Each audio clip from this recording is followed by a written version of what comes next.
मध्य प्रदेश में विधानसभा चुनाव में फिर माई का लाल की एंट्री हो गई है।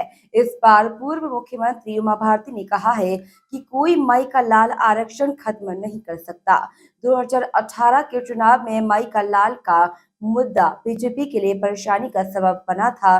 पूर्व मुख्यमंत्री सोमवार को भोपाल के रविंद्र भवन में आयोजित गौ रक्षा सम्मेलन को संबोधित कर रही थी। इस दौरान उन्होंने नारी शक्ति बंधन अधिनियम में ओबीसी वर्ग की महिलाओं को आरक्षण न मिलने पर अपनी ही पार्टी को घेरा।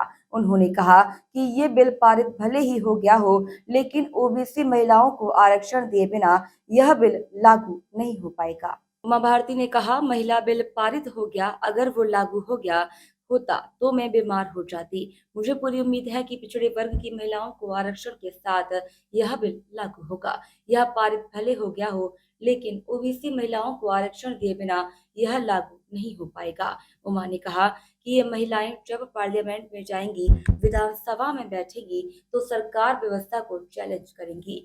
जो व्यवस्था है वह गरीब फ्रेंडली नहीं है। उमा भारती ने कहा, SC/ST को संवैधानिक व्यवस्था के तहत आरक्षण मिल जाएगा। सवर्ण लोगों को गरीब के आधार पर नौकरियों में 10% आरक्षण मिल जाएगा, लेकिन ओबीसी महिलाओं को साथ लेकर, उनका झुंड साथ लेकर मैं पार्लियामेंट के अंदर प्रवेश करना चाहती हूँ। ये मेरी इच्छा है। सामाजिक समरसता का मतलब आप 60% लोगों की ताकत को इग्नोर नहीं कर सकते। उनकी शक्ति टुकड़ों टुकड़ों में बच गई है, तो यह एकत्रित होकर मूर्ति बनेगी, इसकी प्राण प्रतिष्ठा होगी, यह वरदान देने के योग्य बनेगी। उमा ने कहा, मोदी जी की सब बातों में एक भाव रहता है, उस भाव को जमीन पर क्रियान्वित करने में बहुत सी अड़चने हैं। ब्यूरोक्रेसी, मंत्री, विधायक, सांसद और सबसे बड़ी बाधा है आने वाला चुनाव। जब देखो चुनाव चुनाव ही होते रहते हैं। ये चुनाव सबसे बड़ी परेशानी है। ऐसा लगता है कि पूरे समय लड़े ही जा रहे हैं। वन नेशन वन इलेक्शन बहुत जरूरी है।